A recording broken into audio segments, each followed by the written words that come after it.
ဘဝမှာမိကွန်းလေးတွေထုတ်တတ်မယ်ဆိုရင်ဘဝကပို့ပြီးတော့ပြည်ဆောင်ကောင်းမွန်လာမှာဖြစ်ပါတယ်လူတော်များများကဘဝကိုမိကွန်းတွေမထုတ်ပဲဒီတိုင်းပဲတစ်နေ့ပြီးတစ်နေ့ကုန်သွားတတ်ကြပါတယ်အဲ့တော့ကိုနေတဲ့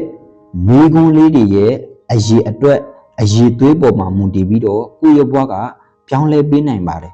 အဲ့တော့မိကွန်းထုတ်တဲ့နေရာမှာလည်းပဲကျွန်တော်တို့ဆုံးဖြတ်တဲ့မိကွန်းနဲ့တည်ယူတဲ့မိကွန်းဆိုပြီးတော့ရှိပါတယ်ဆုံးဖြတ်တဲ့မိကွန်းဆိုတာကဘယ်လိုမျိုးလဲဆိုလို့ရှိရင်ဥပမာငါနာလူတွေကလည်းကွာဘာဖြစ်လို့ငတုံးငအားတွေဖြစ်နေရတာလဲစသဖြင့်ဘာဖြစ်လို့ငါလုပ်တဲ့အရာတွေကကောင်းတာတွေဖြစ်မှလာရတာလဲစသဖြင့်ပေါ့ဘာဖြစ်လို့ဒီအလုပ်တွေကဒီလောက်တောင်ခက်ခဲနေရတာလဲစသဖြင့်ဆုံးဖြတ်တဲ့မိကွန်းဖြစ်ပါတယ်ကိုယ့်ရဲ့အလုပ်ပေါ်မှာဆုံးဖြတ်တယ်ကိုယ့်ရဲ့ပုံဝင်ကျင်ကလူတွေပေါ်မှာဆုံးဖြတ်တယ်ကိုယ့်ရဲ့အမြင်တွေကိုကိုယ်တိုင်ဆုံးဖြတ်တယ်ဒီလိုမျိုးမိကွန်းသင်ယူတဲ့မိကွန်းဆိုတာကတော့ဥပမာငါဘာတွေကိုပို့ပြီးတော့ကောင်းအောင်လုပ်နိုင်လဲဒီကဘာကြီးပေါ်မှာငါရဲ့အရေးရှင်းတွေကဘာတွေရှိသေးလဲ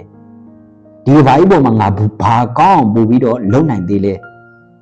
ဥပမာတစ်ခုခုမှားသွားခဲ့ရင်တော့မှဒီအမှားတွေကငါဘာသင်ခန်းစာတွေယူလို့ရမလဲစသဖြင့်ကျွန်တော်အများကြီးရှိပါတယ်ဒီလိုမျိုးသင်ယူတဲ့မိကွန်းတွေဖြစ်ပါတယ်